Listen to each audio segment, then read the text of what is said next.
Go to bigheadsmedia.com for more great podcasts.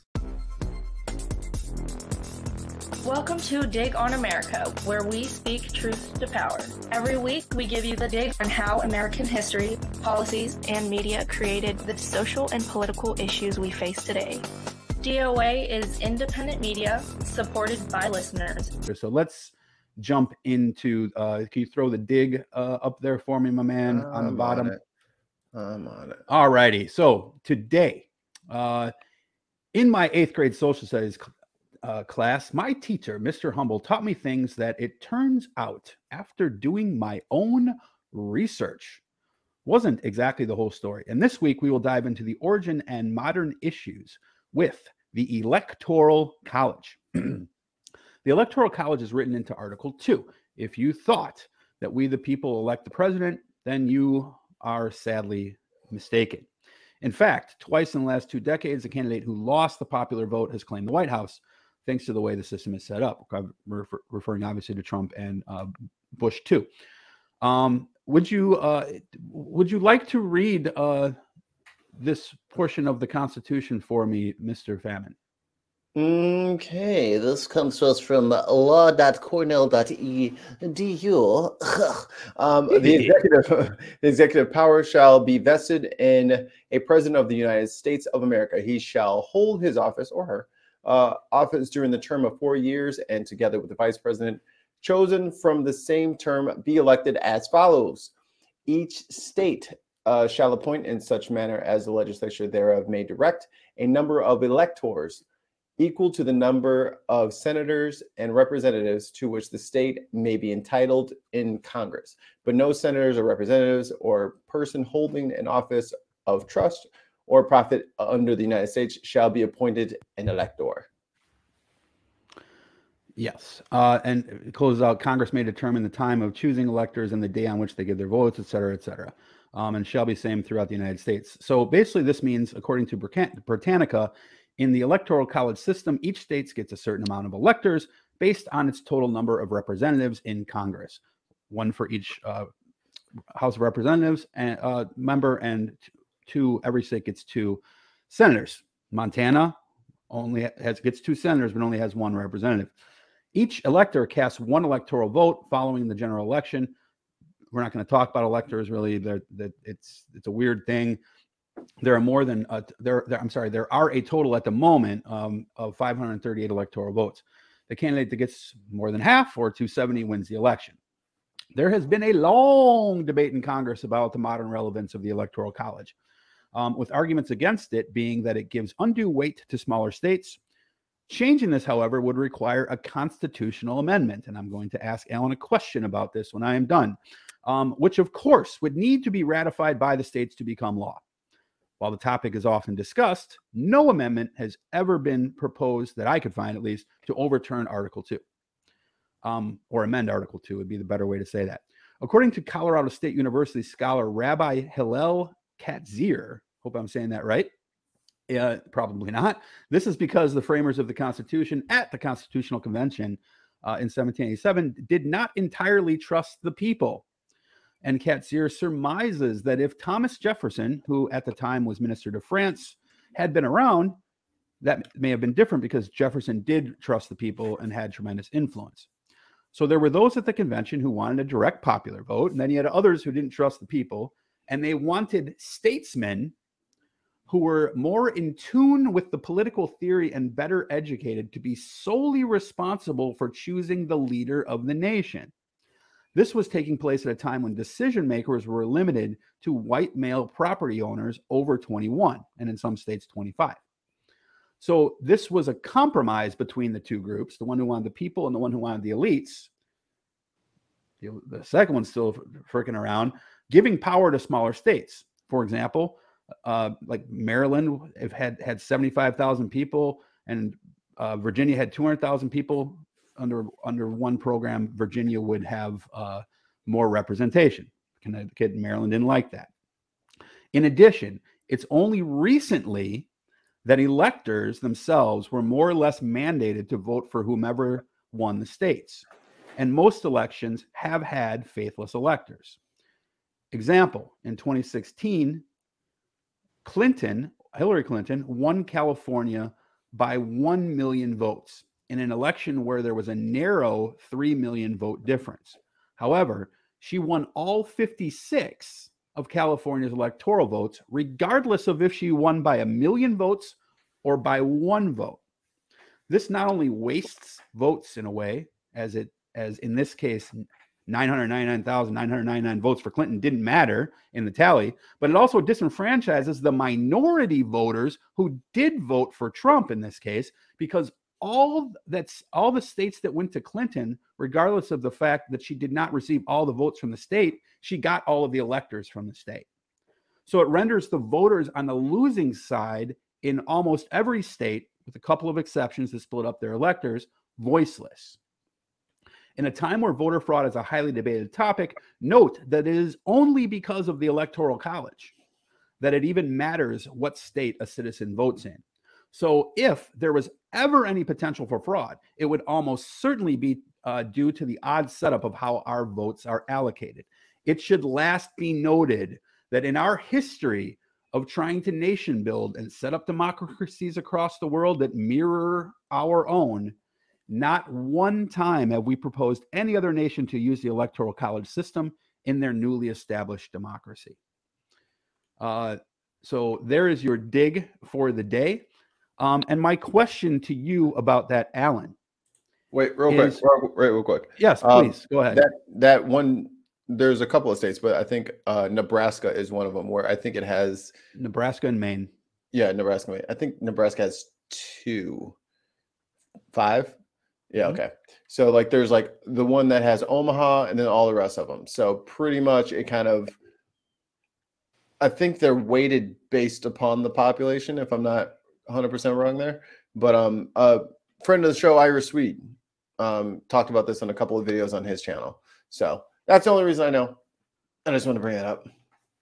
No, perfect. Alan, would you be the man to finally bring legislation to end the Electoral College, or do you like it?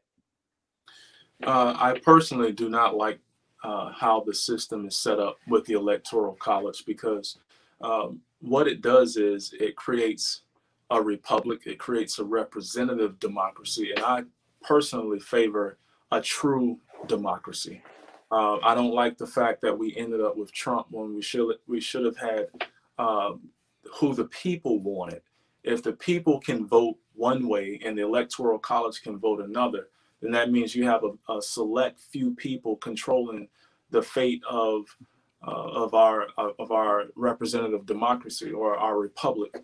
And so, you know, as you can see just from reading how difficult it would be to get all of the states on board to ratify a legislation like that, it should really make a lot of people who ask the question or make the idea or the notion known that somehow Democrats are socialists and communists, and they're going to take our government to a communistic government.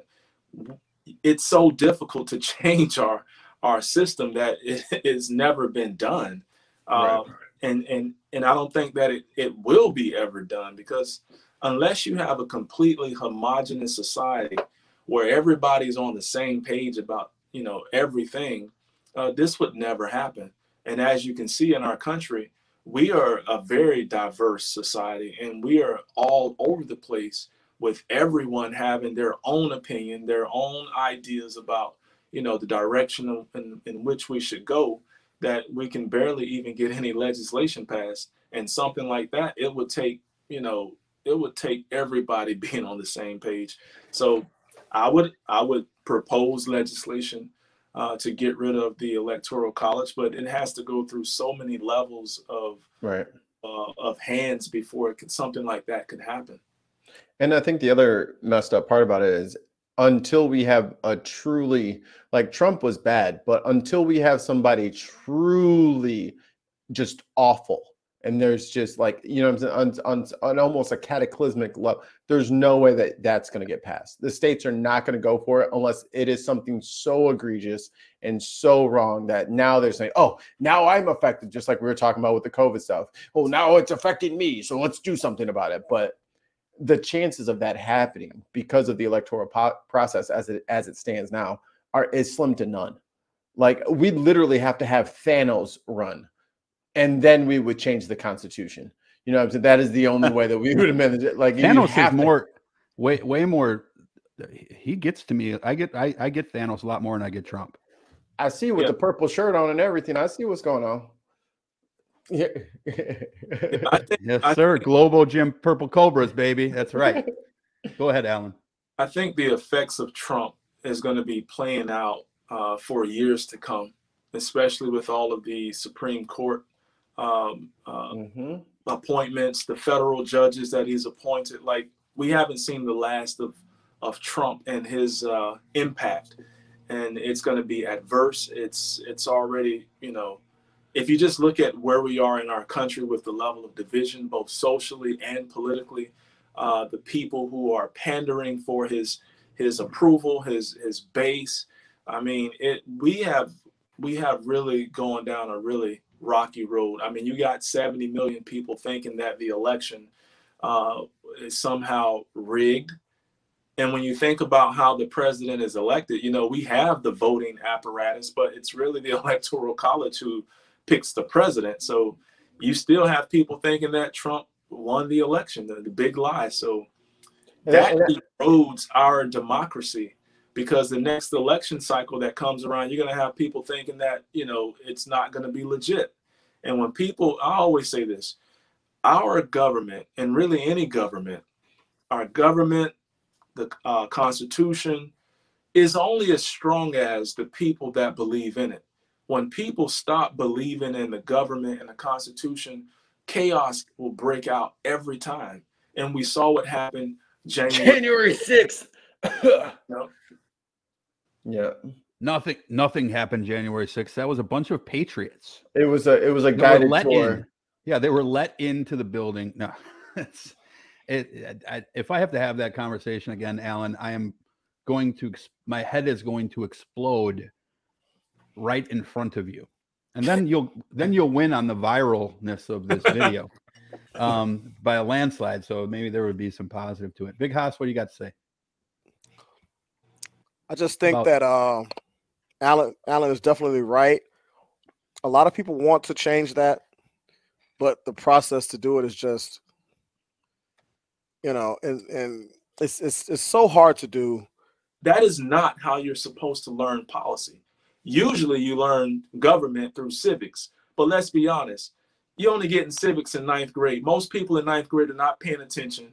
And then whenever they get out of school, they don't get any more government. They don't get any more civics until they start watching news again a little later in life. And now they are somehow a political scientist. And like the gentleman asked earlier, like, who's your congressman? The average person can't tell you that stuff. So it tells you right then and there that they're only regurgitating speaking points. Correct. And a person like me, I will take speaking points and I will annihilate them with real hard facts about what policy does. Nice. And how it directly impacts your world. Because that's exactly why I don't do the online debates anymore, is because it's bumper stickers. Like, that's all they have for me is bumper stickers. I'm like, you don't know who's representing you. You have no idea what bill you're even talking about. You just heard it from somebody, and you know, just the libtards are just gonna. It's like, okay. Sounded right to me. Yeah, and here's the thing that makes me feel good about you, brother, and that is this: you have a marketing background. And Haas and I joke about this all the time. The Democratic Party has the worst marketing department in the history of marketing departments. Right? It's just astonishing how repugnant that they are when it comes to messaging in the Democratic Party. That and eating their own when it comes to trying to destroy that progressive voices. So when the civics is not just 1 year in school where you have to get a 80 or a 75 to pass or whatever it is, and it actually becomes part of the curriculum, and it becomes 61. If it becomes part of the learning process and part of you learning what it is to be an American, and this is how you live here. We are Canada is to our north, Mexico is to our south. Our government is made of 3 branches, and then go on past that. Don't just make them take the legislative, executive, and judicial, and then just say, all right, that's good enough, slap them on the ass, and off they go. No, they need to understand how everything works. And as soon as young people, a whole generation of young people understand that their vote is being broken up into districts, which is being voted on by electors, they ain't gonna want that. It was like, why? Wait, I voted, so it should go into this pile of votes, and then he voted that way, so that should go into that pile of votes, and then we'll count the pile. Well, no, that's not how it works. Let them figure out that that's the way that it works. Let them learn that is not that their vote isn't doing what they think their vote is doing. And not only will voter turnout be astonishing once the electoral college is gone, but more younger people will be more engaged in politics in the first place. And that goes back to the other comment I said about younger people getting involved in politics, because all they want to do is complain about a bunch of old white dudes making decisions for them. Well, under this system, that's what's going to happen, because that's the only people who actually are in positions to care about it. That's the only people who are running. So that's the only people who are winning. And that fundamental change in the way that we teach kids about the country that they live in, that has to change first. Let me share this real quick, and I'm going to touch on what you said about those individuals who are running because they care. When I was in political science school, we talked about something called the elite theory, and the elite theory is where you have people who make a lot of money in business, and then they reach a certain plateau in business, and then the only other place to go is to get into politics so that they can start wielding contracts back to their companies. Kind of like what Rick Scott did, kind of like what Dick Cheney did with Halliburton. I mean, this happens, called the elite theory.